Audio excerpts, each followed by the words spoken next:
I'm going to read something here that has meant a lot to me. And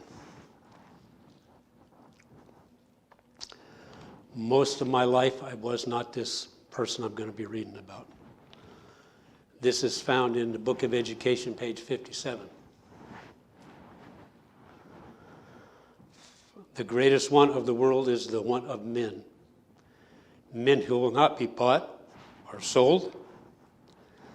Men who in their inmost souls are true and honest. Men who do not fear to call sin by its right name. Men whose conscience is as true to duty as the needle is to the pole. Men who will stand for the right though the heavens fall. I have not been that man for a number of reasons or a number of years. I've worn a mask. And I think that has to do with my background, my dysfunctional family that I was in. I know every house and every address, basically, of where my folks and I lived. The last one I know by heart.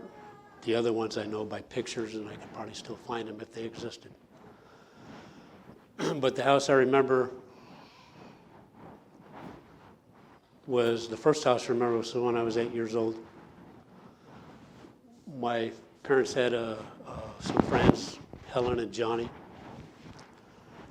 And Helen and Johnny, behind their house, at the end of the driveway, had another house they rented to my folks. My folks were dirt poor, I'm going to say, because my dad was supposedly a mechanic a jack of all trades. He floated from one job to the next. But at this house, I learned two things. First, I learned that there was no Santa Claus. Okay, and that may sound funny, but I learned that at that young age. I truly, like little kids, we all believe in Santa Claus and everything else. But I also learned that my dad did not like me. Okay? For everybody's information, I have a twin sister. She does not look anything like me. I'm the better looking one than she is, okay, in my estimation.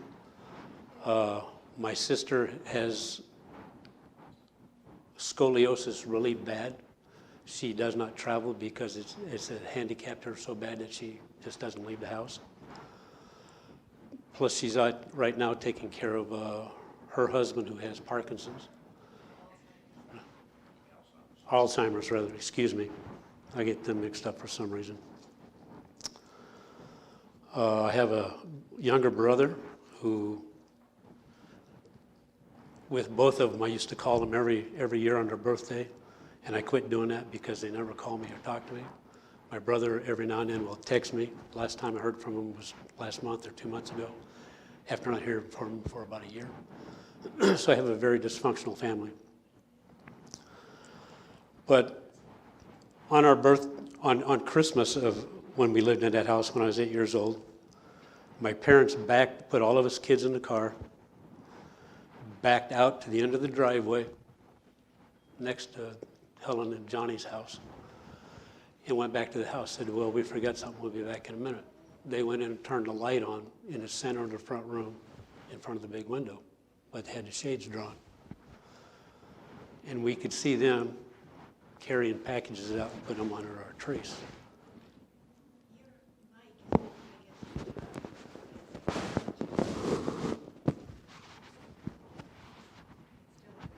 What's it doing? There's a rubbing noise going on the whole time you're talking. Let me hold it up here.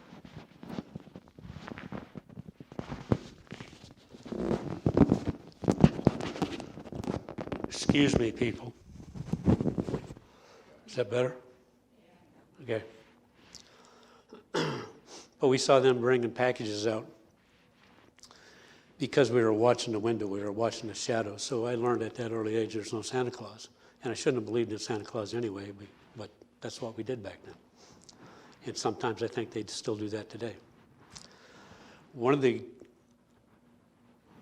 Christmas gifts that they gave my sister was an old phonograph that played 45 and 33s and whatever else, 16 and a half or 33 or whatever they were.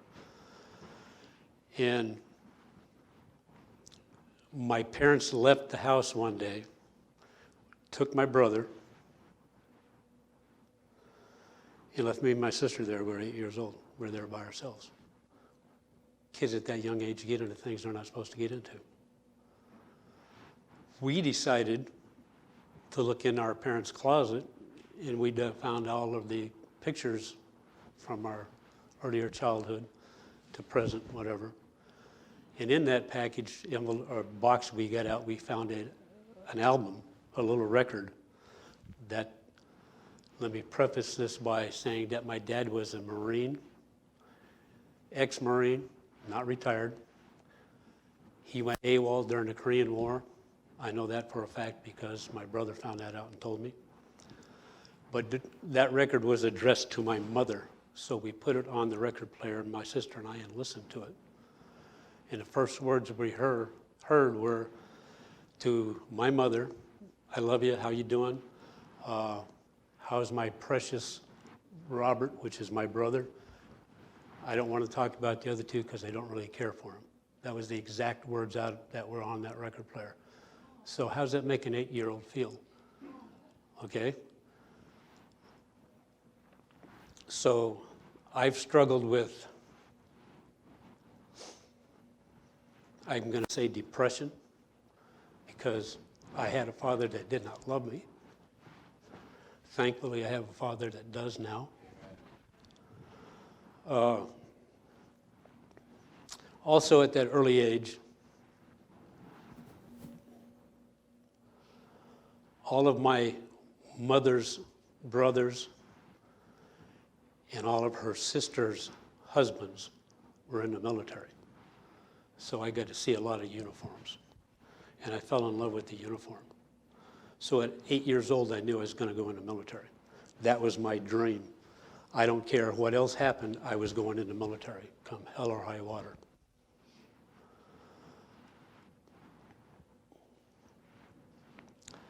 But going to school,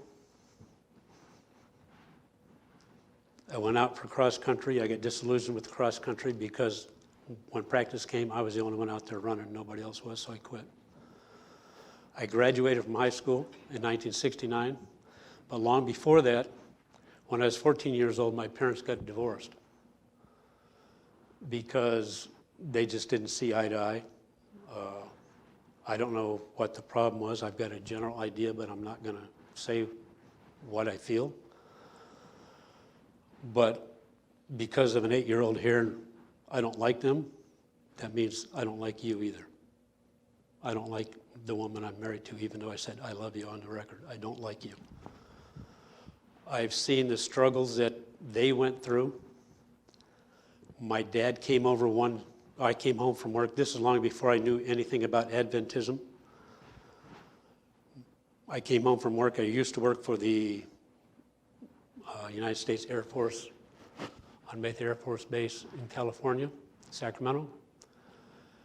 And I was a food handler for the SAC Alert pilots mess hall. And I came home one Sabbath, one Saturday, and my mom was laying on the couch. They had already separated, divorced, and she had rented a 2-bedroom apartment. Me and my brother in one bedroom, my sister in the other bedroom. My mom slept on the couch. My mom struggled to make ends meet. And according to California law and most court laws, if you're divorced, you pay alimony, you pay child support, whatever. My dad never did that at all. But I came home this one Saturday afternoon, and my mom says, "Your dad's coming over, get in your room, don't come out." So I was in there, had nothing to do. I grabbed the deck of cards, I was playing solitaire by myself. And all of a sudden I heard the door being kicked in. And he coming in and starts screaming and yelling at my mother, threatening to kill her. And I heard all of this.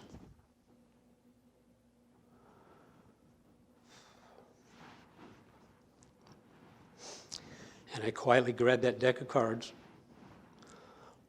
quietly opened my bedroom door, walked out into the little hallway where I could see what was going on, quietly sat down and shuffled that deck of cards. My dad heard that deck of cards and turned white as a ghost, white as a sheet, and left and never came back. I didn't see my dad again until I was 18 years old. I didn't have no hair, no notion of where he lived. Never heard from him, never sent alimony checks or child support checks to my mother. But before they got divorced, we were living in a fully furnished apartment. We had just moved back from Fresno, California. And I needed a pair of shoes, and my dad refused to buy them. Told me I had to wear clodhoppers that he had, and I didn't like them because they weren't in style. And I told him I wasn't going to wear them. He took his belt off, wrapped it around his hand, and swung at me. Wrapped the belt around my neck and jerked. About broke my neck. By the time my mom got us settled down, every piece of furniture in the house was broken. And I was 14 years old. Okay? From then on, I knew for a fact that my dad hated my guts. Didn't want to have nothing to do with me. Thankfully, I have a Father in heaven that has accepted me for who I am, because I have surrendered my heart to him.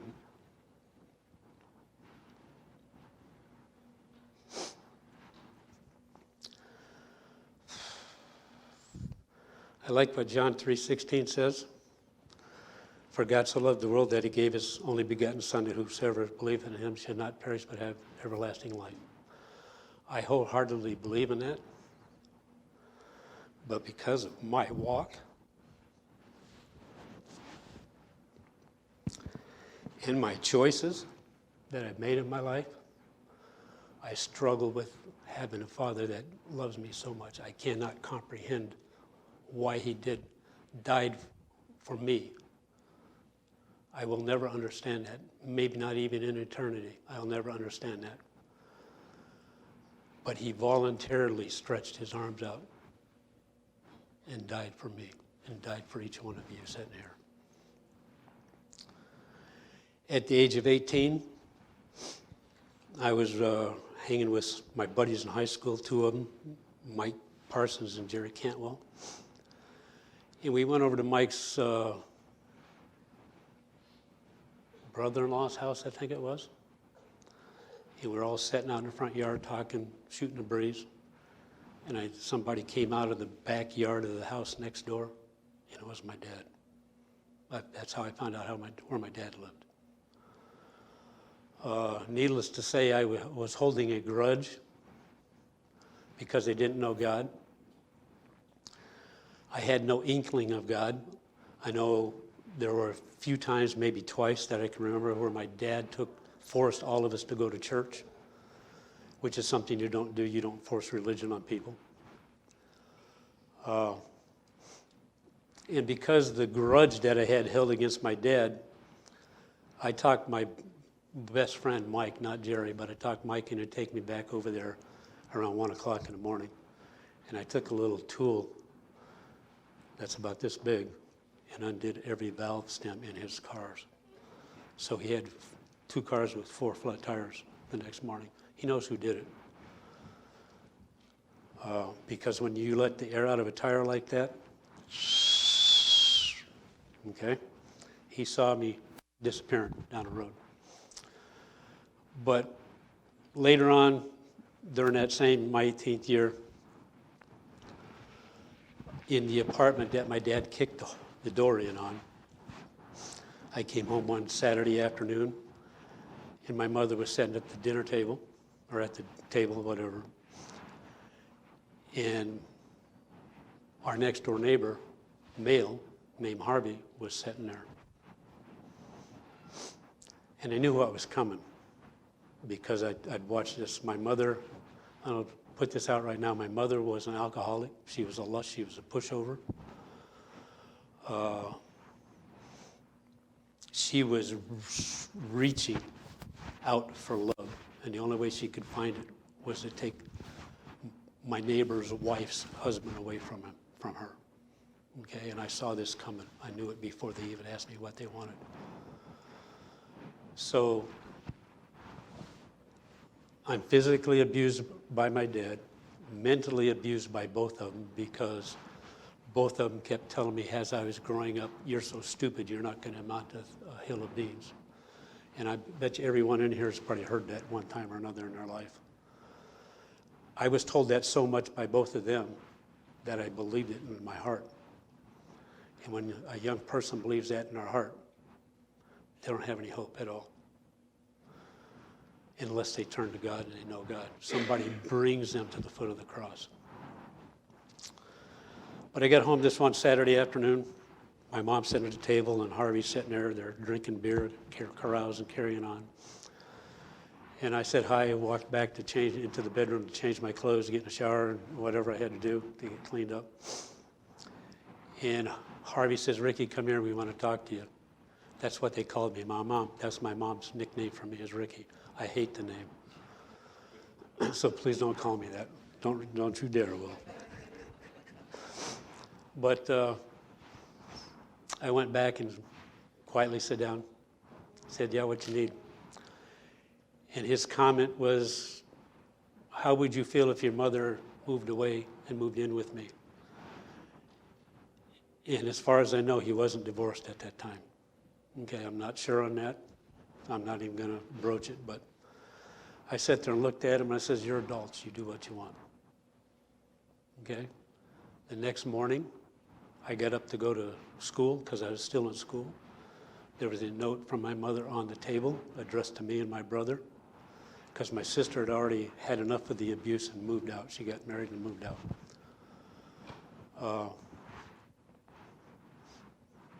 The note basically read, "Here's the keys to the car. The insurance paid up for the next year, and the apartment's paid up for the next 2 months. Have fun." There was no food in the apartment except a can of soup and a box of macaroni and cheese. No milk, no bread, no butter, no nothing else. She could not provide. Most of it went into alcohol. So I was working with the Air Force at this time as well. So my paycheck, instead of doing what I wanted to do with my money, I had to pay for food for my brother and me. The rent was already paid, like I said. Transportation to and from school, back and forth, whatever, doctor's appointments, whatever we had. But my brother was a drug addict, and William knows because I've talked to him about it. He was worse than Alex probably ever was or will be. But my brother's turned around big time. He got a choice laid on him by a judge back in '69 that he either went into the military or he went to jail. And this was right before he got married to his wife. So he chose the military. And the military straightened him out, basically. But when I was 18 as well, when I graduated from high school, I was almost 19 years old. My one dream of 8 years old was that I was going to be a military man. That's what I wanted. That's what I desired in my heart. So I joined the military. The girl I was dating at the time, her name was Carol Benford. She may be listening to this. I don't know if she is or not, and it doesn't matter to me. As soon as I told her that I joined the military, she dropped me like a hot potato. Because, and I understand why she did it. She did it because she had spent 24 years in the military as a military brat. And she knew what the military can do to men. So she dropped me because she thought that would happen. Her expectations or opinions didn't matter, really. But I joined the military. I didn't go in until October 19th, 1969. And when I did, I went to Fort Ord, California, which is now closed. It's been closed since, I think, the early 70s. But I learned a lot. And you talk about an 8-year-old listening to his father say on a record, I don't like you, I don't want to have anything to do with you, basically. And then you get in the military and basic training, and that thought's still going into your brain, and you got these drill sergeants say, hey, maggot, get over here. You're useless, get your butt over here, stuff like that. That really sinks you down a little bit lower, okay? And I think that's the first time I prayed to God when I went into basic training, because I was scared to death. When I got to boot camp, the first thing I did was get on the phone and call my dad, because when I was 18 years old, and before the apartment that I mentioned earlier, the rent ran out on it, my dad found out, and I don't know how he found out because I never told him, that my brother and I were living by ourselves and we had no place to go. I got a knock on the door one day. He was there with a U-Haul truck. Get your stuff and put it in a truck. I moved in with him, and I hated his guts because I'd never forgiven him for what he'd done. Okay? So I was living with him when I joined the military at 2808 El Lujo Road, Rancho Cordova, California.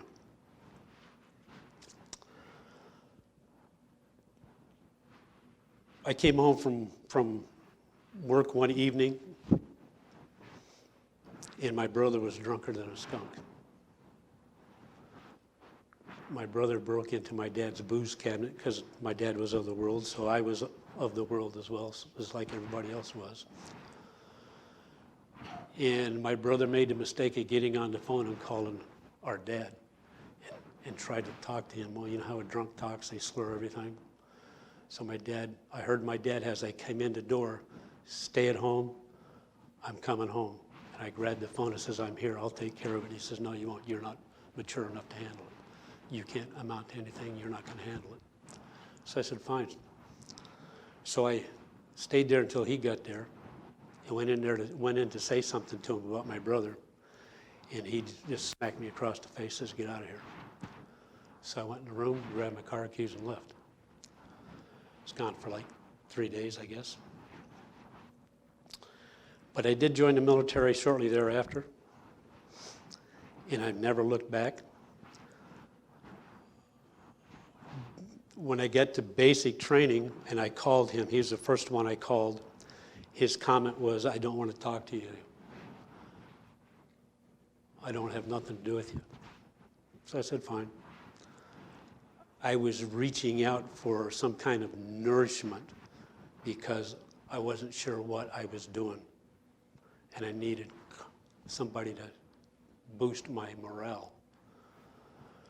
But I made it through boot camp, got to Fort Devens. And now let me say something here.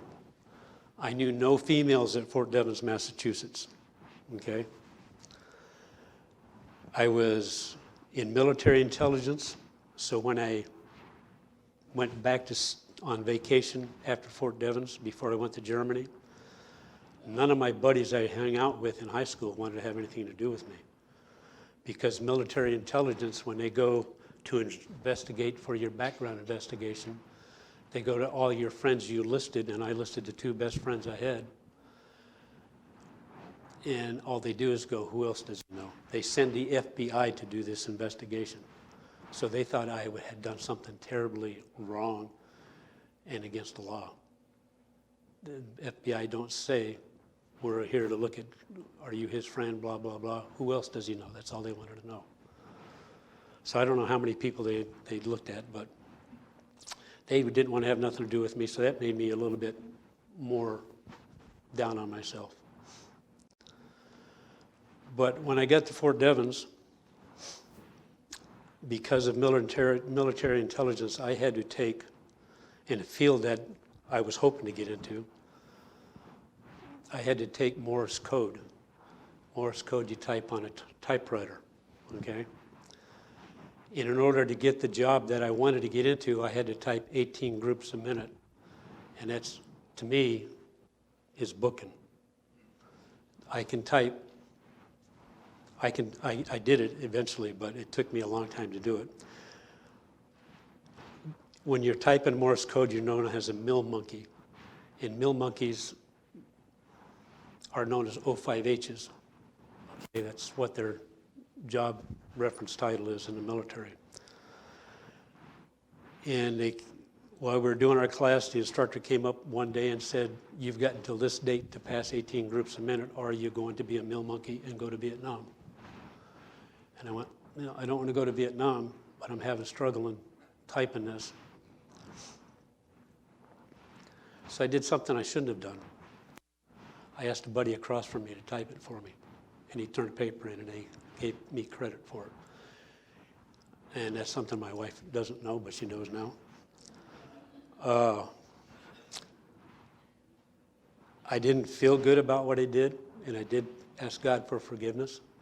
The guy who typed that for me was named Pat Lundy. Pat Lundy and I, after being in the service for 18 months, took what is called a short and re-enlisted for another 4 years. Okay, so we both ended up at a little place called Herzogenaurach, Germany, which was probably the greatest blessing the military had ever done for me at that time.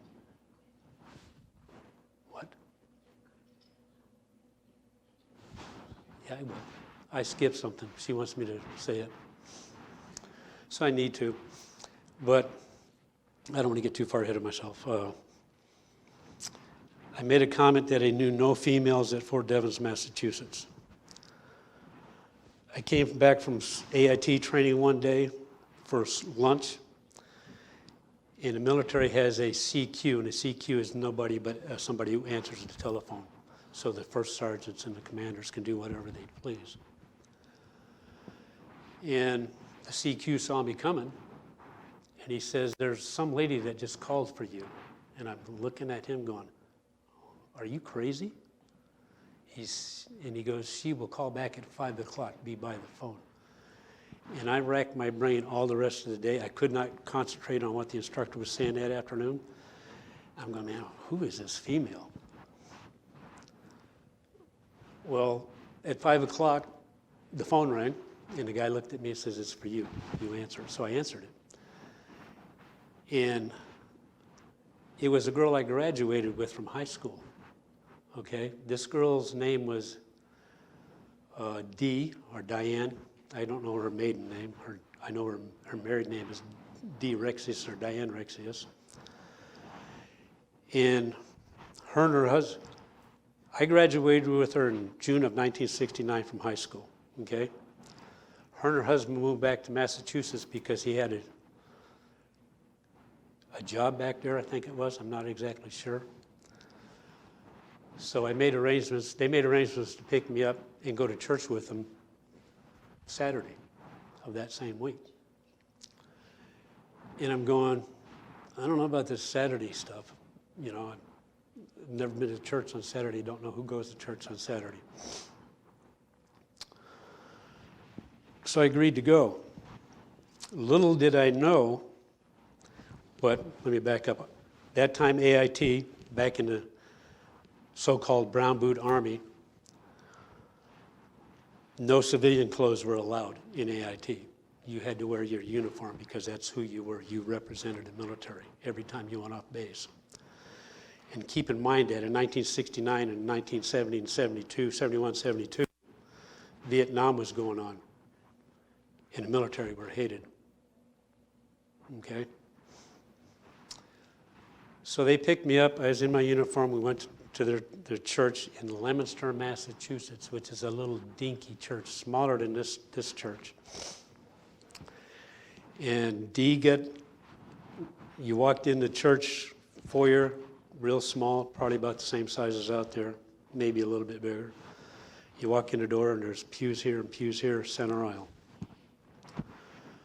So Dave and Dee and I, with Dave as her husband, walked to the right and sat down in one of the pews. It came time for special music, so Dee got up to sing because she had special music that day. And as soon as she get up to sing, her husband starts doing this. How's this one over here? How's this one over here? How's this one over here? And I finally looked at him and said, shut up and leave me alone. Because I wanted to listen to what she was singing. Well, after service was over, Dee, to my knowledge, said, I got to introduce you to somebody. She introduced me to the most beautiful woman I'd ever seen, who is now my wife. But she graduated with my wife in 8th grade in Massachusetts. And she moved to California with her folks after she graduated in 8th grade to graduate with me in high school in Rancho Cordova, California in 1969. So that they knew each other, and I didn't know that. But when she introduced me to her, everybody sees the military saucer cap, you know, with the bill out here. When they introduced me, that bill was right here. She could not see my eyes or anything else. All she could see was right here. But when I saw her and who they were going to introduce me to, something in my brain said, that's the woman I'm going to end up marrying. But she never knew that because I never told her that. We got married 2 months after we met. About that, we dated one time. Excuse me, we dated the next Sabbath. We were invited to a youth rally in Worcester, Massachusetts. I had to wear my uniform. Almost got in a fisticuffs with somebody because he started badmouthing the military. And I'm very proud of my military service. I'm very proud of any military person in uniform. I don't care if they're Marine, Navy, Coast Guard, whatever. I'm very proud of what they do because they're ready to give their lives for this country. And I think this country is the greatest country in the world. I don't care what anybody says today. But she's right, we dated a little bit more than that. But I get orders to go overseas to Germany. So we decided to go ahead and get married. We'd been dating 2 months or 2.5 months or something like that. I don't remember. My brain is foggy. But we got married. I had not started taking Bible study. I had started taking Bible studies with a guy named Wally Frost, who was her old boyfriend. That was interesting. But I got to Germany in a little base called Herzogenaurach, Germany, which is maybe 12 miles north, I think, or south of Nuremberg, Germany. So we saw a lot of Nuremberg. I got to Germany. I had 2-week check-in where you have to process this and process that and process this and process that until you get so processed out you don't want to do anything. But I finally made it to work, and I was totally shocked. My supervisor was a Seventh-day Adventist. It's Master Sergeant Martin E. Gerbosi. I don't remember that name for as long as I live. I was running from God at the time, even then, because I was doing things I shouldn't have been doing, and I knew I shouldn't have been doing them, but I was of the world. I could care less. Didn't want to have anything to do with God. But for my marriage, yeah, I want to make it look like I'm fine.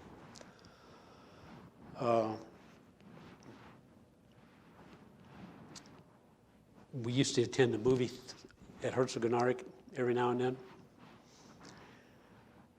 And I saw Marty coming out of the chapel one day while we were standing in the line to get into the movie, to watch a movie. And he saw me. He didn't say a word to me, just said hi, walked away. The next day at work, he says, I got somebody I want you to meet after work. I said, okay.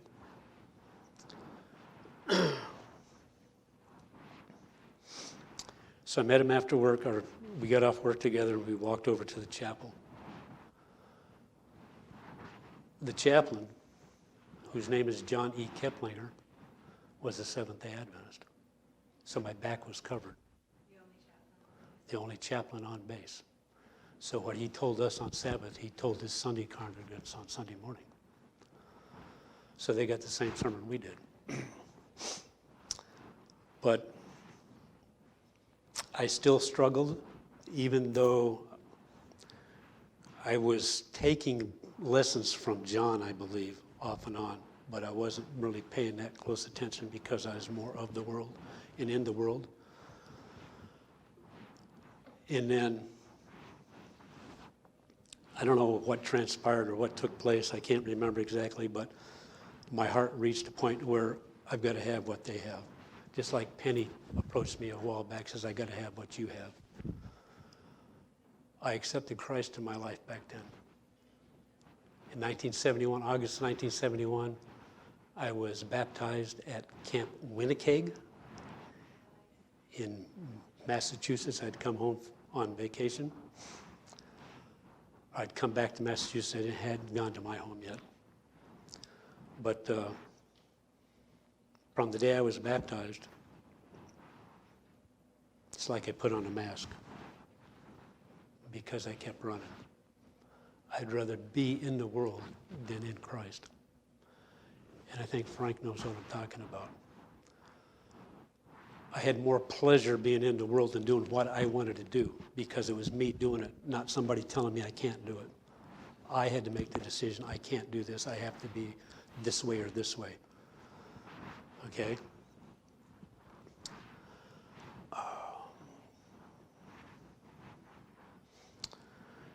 From Germany, I went back to Fort Devens.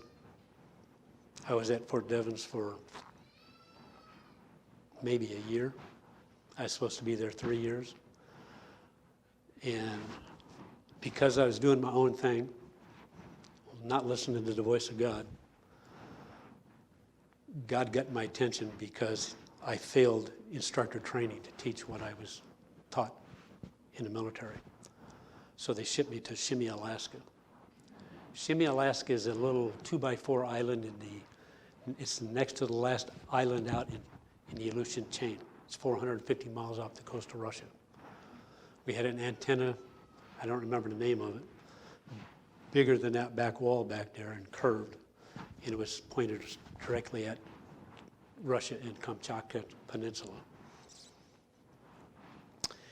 And if you were an avid recorder, you liked music and stuff, you better get in a soundproof room up there because the antenna did grrr, grrr, grrr constantly. So I recorded a song for her up there in a soundproof room on a cassette tape. And when I got done recording it, I played it back, and all I could hear was that grrr, grrr behind the music. But I had one of the supervisors up there is named Grover McBriar. I think Peggy knows him because I knew him at Herzl Base. He was one of my supervisors as well. Him and I had a good rapport. He knew I was an Adventist, but that I was a running Adventist. But he honored me and let me have my Sabbaths off, even though I was still doing things I shouldn't have been doing. God was watching out for me is what he's doing, but I was ignoring everything God was throwing at me. I want to be in the world. That's my mindset. When I left Shimmy, Alaska, while I was still up in Shimmy, Alaska, and oh, by the way, let me back up here. Fort Devens, when I went from Fort Devens to Germany and back to Fort Devens, all three of my kids were born at Fort Devens. Okay? The last one was born while I was in Shimmy, Alaska. So, or the second one, the second one. The last one was born when I was at Fort Devens. But I didn't know him, Andrew.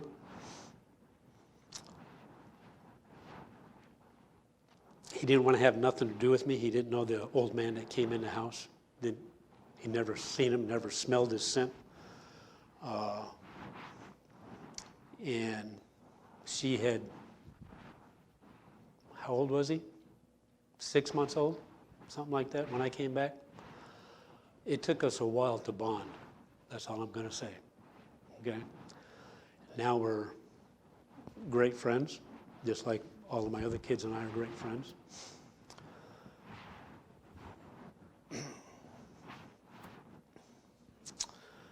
When I came back from Shimi to Fort Devens that last time, stayed there for a little bit. They sent me back to Germany, to a place called Augsburg, Germany. Augsburg, Germany, because I had decided to follow Christ a little bit more in my life instead of being into the world so much, I started having Sabbath problems. Because some of the people I had worked with at Herzl Base were at Augsburg, and they knew what I had done and what I continued to do. So I had Sabbath problems.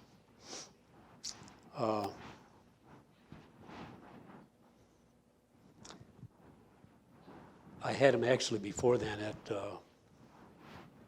Herzegovina, but that's another story. So I worked it out. I found out that the United States Army had a regulation in Germany that mandated if you're a Sabbath keeper in any religion, you had your Sabbath off. And I got my hands on that through the chaplain. The chaplain tried to help me, but he couldn't. A lot of things went down. They let me have my Sabbath off temporarily. Then I got sent to Pensacola, Florida. Pensacola, Florida is a whole different story. Pensacola, Florida is a naval air base, Corey Airfield. I had Marines, Navy, Air Force, Coast Guard, Army, all on the same base. My main job there was to teach Morse code to the incoming people like I was taught at Fort Devens when I first got there. And I had a Marine student one night, my first class, come in. He was crying his head off. I miss my mom, I miss my dad, blah, blah, blah. And I just said, hey, you need to suck it up. You know, you're in the real world now. And he basically sucked it up for a little bit, started doing his Morse code. We started him out at maybe 2 groups a minute. I know. And he went on break, lunch break, went back to the barracks, did not come back. Okay? I found out through the grapevine the next evening when I got to work, because I worked Sunday through Thursday, that he'd gone on a plane and gone home. Marines at that time, I don't know if they still do or not, but I was told that the Marines at that time had a policy. You could go 99 miles or 199 miles, but if you went that extra mile, you got court-martialed and got booted out. He went 99 miles and turned around and came back. They threw the book at him.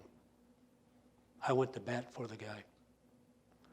Didn't know him, but he was a student of mine. The other military instructors would never do that. I decided I'm going to show mercy to the kid as best as I can in my ability. And they let him off scot-free. And that's not because of me, that's because of God. God worked something out in his behalf, and I told that guy that. But I enjoyed being at Corey Station, especially Pensacola, because if it got too hot, we went to the beach. Had a ball at the beach. But one military, every 2 weeks, they're supposed to post a duty roster. And my first sergeant knew me in my prior life in Germany, knew what I was up to or what I was doing. And my NCOIC, work NCOIC, my boss there, came into the room this, I think it was Wednesday or Thursday night, and said, you know, you got duty tomorrow night. And I said, no, I just checked the duty roster. He said, they just posted it, your names for duty tomorrow night. That duty is to babysit 350 adults in the barracks to make sure they don't get out of hand. And I'm looking at this going, ain't gonna happen. So I got off, went to work, did my job, went home. Her and I talked about it the next morning when I got up. And she asked me, what are you gonna do? And I said, I don't know. By rights, I have to do this. I have to go in because this is what I signed up for. But by God's law, I don't have to listen to what man's law is telling me to do because they're going against God. So my phone rang at 4 o'clock. I was supposed to be on duty at 4 o'clock. It was my company commander, Major Skinner. And he says, Sergeant Easley, I'm giving you a direct order on this phone to get your blankety blank in your car, in your uniform, in your car, and get out here. I'm sorry, sir, I cannot do that. It's my Sabbath, and I'm not going to violate it. Hung up on him. The next day, they called me into his office. Or the next Monday, they called me in the office because he didn't bother me on Saturday or Sunday.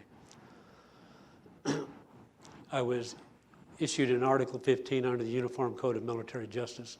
Uniform Code of Military Justice is what you as a service member fall under. You do not fall under the United States Constitution for law. Military Code of Uniform Code of Military Justice. It's a lot stricter than civilian law is. But they wanted to throw the book at me. And I knew that they could. And I did a lot of praying. And I even took our pastor at that time, whose name is Milton Halleck, in to see my commander. Because as a deep believing Seventh-day Adventist, you do what's required of you by the tenets of the church. So we went in. He told me it was the worst person he'd ever talked to. He was very dogmatic in what he was going to do to me and everything else. So I can't remember exact words he used, but he basically told the commander off that you can't do this. And the commander says, get out of my office. I can do what I blankety blank, please do. Go. So on the way back to his office, him and I were talking, and I didn't know what to do. And he didn't know what to do. But he got home, and I left and went home. He called the general conference and talked to a guy named Clarence Bracebridge from the National Servicemen's Organization. Clarence Bracebridge came in and got involved in it. He's passed away now. It's been several years. But he went and talked to my commander. And then he came to my house and talked to me personally. He said, when you go in to sign for your Article 15 and your punishment, you make sure you sign the bottom line. Take it out of his hands and request a general court-martial. And I'm looking at him, are you stupid? I don't want to do that. I didn't exactly say that way, but I insinuated that. So we prayed about it. He left. He was going back wherever he was from. And I prayed about it. I got put under house arrest. Couldn't leave my house, couldn't go to work, couldn't do nothing. I went in the next day to sign my punishment. And I made like there was 4 blocks on there that you signed, picked one and signed it. And I picked the bottom one, like Clarence asked me to do. But I didn't do it voluntarily. My hand was up at the top one, accepting my punishment from my commander. And before that pen touched the table, touched the paper, my hand was pushed down. And don't ask me what pushed it down, because I don't know to this day. But I was pushed down, and I signed the bottom one. The day that I was scheduled to go to Fort Rucker, Alabama. Fort Rucker, Alabama was the convening authority for general court-martials in that area. And that was the closest Army base. Little did I know that Clarence Bracebridge, on his way back home, stopped in to talk to that general. And he talked to that general, talked to that general, talked to that general. I knew nothing about it. The day of my hearing with this general, I got picked up by the military police, escorted to Fort Rucker, Alabama. Was not in handcuffs, not in chains, just normal. I walked in, and God's been working the whole time behind the scenes. I know nothing about this. I walked in, told them who I was. They said, just have a seat, the general will be with you in a minute. So I sat there about 5 minutes. They said, you can see him now. I knocked on the door, walked in when he said, come in, closed the door behind me with not taking my eyes off him, because that's what you're supposed to do, you're supposed to be respectful. Closed the door, walked up to the chair he had sat in front of him, saluted him, told him while I was there, he said, sit down. And I went to myself, oh, I'm in trouble now. He said, this is going to be short. You're only going to be here about 5 minutes. Your commander at Corey Station is at fault. You have a military regulation backing you up. You are scot-free. Your commander will get a official letter of reprimand, which cancels his career right then and at the spot. He cannot be advanced. He cannot be promoted. I had nothing to do with this. God did all of this. Okay? Yet I'm still running.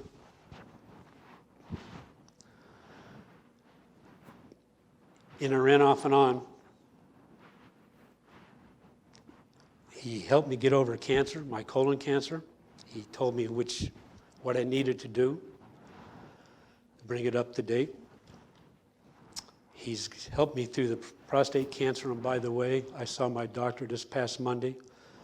My prostate cancer, I've been told, will never come back. Okay? But in 2018, when my colon cancer was diagnosed, I was still running.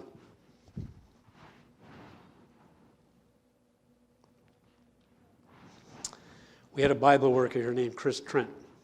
Everybody remembers him, tattooed all over and everything. Great guy. During his tenure here, he baptized Ron Ellis. I think it was a rebaptism for Ron and Jordy. Okay? I was sitting back in the pew back there, right behind Bob and Laura, in front of Richie and Becky. And I was sitting there, minding my own business, watching this thing, but I was still running in my mind. Okay? Something like the 2x4 hit me in the back of the head, and a finger pointed me. I could see the finger. You're that man. Like Nathan said to David. The tears started. I've never been the same. God is an amazing God. It's a roller coaster ride. And if you don't have God in your life, you need to get him, because if you don't, you're not going to be in his kingdom. His kingdom, his love is the greatest thing in the world. When I started bawling back there, I couldn't stop. I had peace that flooded my soul like I've never had before in my life, and I never probably will again, until I see my Savior face to face. That same day after the baptism, there was a potluck downstairs. Full. Church was full. The whole thing downstairs was full. Only chairs that were left were the little red tables where the kids sat and play. So I sat down there with my food. And my grandson was sitting over here, Junior.